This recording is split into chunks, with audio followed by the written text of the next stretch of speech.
নমস্কার, আমি প্রতিমা রান্নাবান্নায় আপনাদের স্বাগত। বানাবো চিংড়ির মালাইকারি। তার জন্য প্রথমেই একটা পেঁয়াজ ভালো করে মিক্সিতে পেস্ট করে নেব। এরপর কয়েক কোয়া রসুন, আদা এবং লঙ্কা পেস্ট করে নেব। মালাইকারি বানানোর সময় এই পেস্টগুলো সবথেকে গুরুত্বপূর্ণ ভূমিকা পালন করবে। এবার মিক্সিং জারে নিয়ে নিয়েছি 1 চামচ কালো সর্ষে, 1 চামচ মৌরি, দিয়ে দিয়েছি কাজু আর দিয়ে দেব টক দই। এটার ভালো করে একটি পেস্ট বানিয়ে নেব। এবার এই পেস্টটি আমি একটি ছাকনার সাহায্যে ছেঁকে নেব। সর্ষের ওই কালো কালো খোসাগুলো যাতে আর না থাকে। এটা অপশনাল, চাইলে আপনারা পুরোটা ব্যবহার করতেও পারেন। এবার একটি মিক্সিং জারে একটি নারকেলের আমি হাফ ব্যবহার করেছি। নারকেল ছাড়িয়ে কুচি কুচি করে মিক্সিং জারে দিয়ে পেস্ট করে নেব। প্রথমে যতটুকু নারকেলের দুধ হয়েছে ততটুকু আমি ছাকনা দিয়ে ছেঁকে নিচ্ছি। এরপর একটা বাটিতে গরম জল নিয়ে বাকি পেস্টটা দিয়ে দেব। এতে নারকেলের দুধের পরিমাণটা বেড়ে যাবে। এবার ভালোভাবে ছেঁকে নিলেই তৈরি হয়ে যাবে নারকেলের দুধ।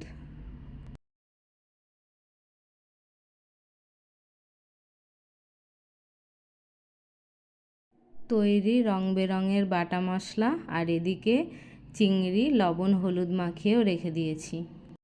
কড়াইয়ে তেল গরম হয়ে গেছে, চিংড়ি মাছ দিয়ে হালকা করে ভেজে নেব। খুব বেশিক্ষণ ভাজার দরকার নেই। ভাজা হয়ে গেছে, এখন তুলে নিচ্ছি। এরপর ওই তেলে দিয়ে দেব পেঁয়াজ বাটা।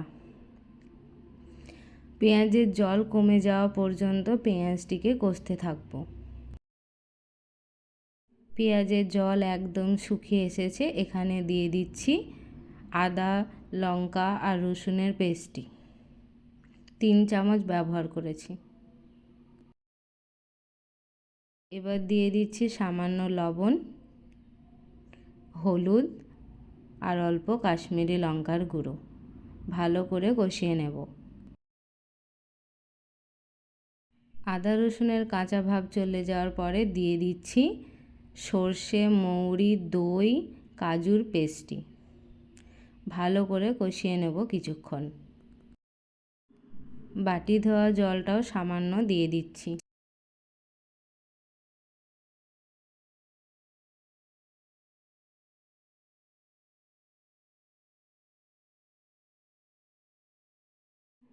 কষানো হয়ে এসেছে, এখন দিয়ে দিচ্ছি নারকেলের দুধ।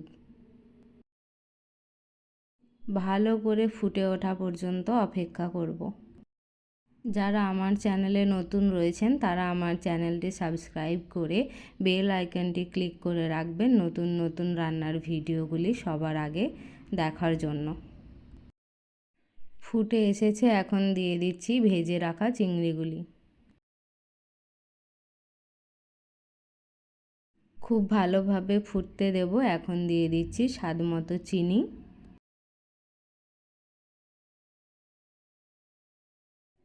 দেখুন অনেকটা শুকিয়ে এসেছে গ্রেভিটা। এখন দিয়ে দিচ্ছি গরম মশলা আর 1 চামচ ঘি। রান্নার ভিডিও ভালো লাগলে লাইক, শেয়ার এবং কমেন্ট করে পাশে থাকতে ভুলবেন না। আর 2 মিনিট মতো একটু ফুটিয়ে নিলেই তৈরি হয়ে যাবে চিংড়ির মালাইকারি। একবার বানিয়ে তো দেখুন, ছোট থেকে বড় সবাই হাত চেটেপুটে খাবে। আবারও আসবো অন্য একটি রান্নার ভিডিও নিয়ে। ততক্ষণ পর্যন্ত good day, good luck and eat safe. Thank you for watching.